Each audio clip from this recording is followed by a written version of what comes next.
বহুত ধন্যবাদ আৰু নমস্কাৰ জনাইছোঁ।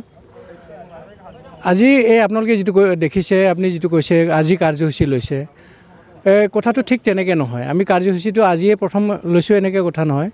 এই কাৰ্যসূচী আমাৰ গোটেই কোকৰাঝাৰ ডিষ্ট্ৰিক্টত চুকে কোণে চলি আছে। আপোনালোকে আজি আমাক লগ পাইছে এইটো বেলেগ কথা, কিন্তু আমাৰ কাৰ্যসূচীটো চলি আছে।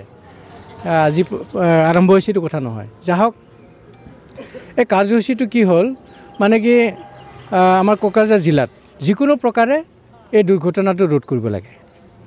আৰু দুৰ্ঘটনাত পতিত হয় মানে অকাল মৃত্যু যিটো আমি দেখিছোঁ, সেইটো আমি চবেই একেলগে লগ লাগি পেলাই ৰোধ কৰিব লাগে।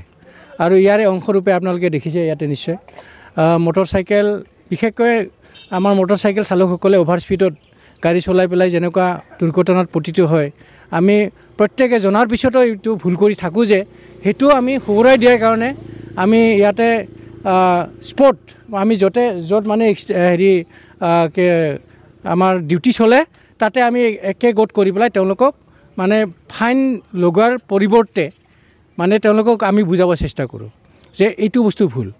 আৰু সেইটো আমি এটা অনুৰোধ আমাৰ তেওঁলোকৰ ওচৰত থাকে, কি হ'ল যে আমি যিখিনি কৈছোঁ আপোনালোকক, আমি যিখিনি ক'লোঁ যে এইটো কৰিলে মানে সুৰক্ষাটো মানে ঠিক থাকে, মানে নিশ্চিত হয়, সেইটো যাতে তেওঁলোকৰ লগতে তেওঁৰ যিমান আত্মীয় আছে, চিনাকি আছে, বন্ধু বান্ধৱ আছে, সেইখিনি যাতে তেওঁলোককো কয়। আৰু সেই হিচাপে পূৰা কোকৰাঝাৰ জিলাত যিমান গাড়ীৰ চালক আছে, গাড়ীৰ মালিক আছে, তেওঁলোকক এই ৰোড ছেফটি এৱাৰনেছৰ বিষয়ে জনোৱাটো আমাৰ এই কাৰ্যসূচীৰ মূল উদ্দেশ্য।